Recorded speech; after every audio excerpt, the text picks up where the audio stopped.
मेरे यार दोस्तों, तो गाइस आज हम जाने वाले हैं बड़े रोड पर जो है। तो गाइस हम आए आज मैकडोनल्ड पर, और हम क्योंकि हम यहाँ हैं क्योंकि कुछ लोग बता रहे हैं क्योंकि यहाँ का सीन बहुत अच्छा है, तो इस वजह से हम यहाँ पर व्लॉग बनाएंगे। तो this is my next vlog. तो गाइस हम यहाँ का आज जो है मैकडोन का पूरा व्यू दिखाएंगे। देखिए सर आप, ये यहाँ पर कुछ गाड़ियाँ एक्सटेंसिव पड़ी हैं इधर। ये यहाँ पर कुछ सोलर प्लेट लगी हुई हैं, और ये इस बस में आए हैं हम अभी। ये हमने घर से डिलीवरी की है।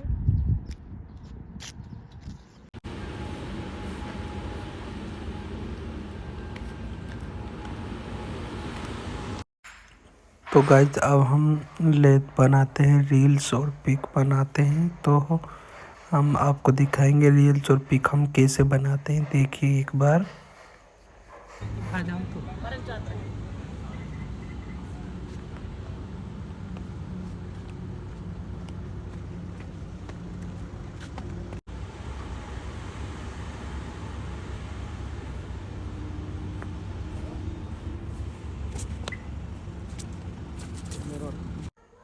तो गाइज इस बंदे ने दारू पिया है अभी। तो गाइज अब हम चलते हैं घर की तरफ।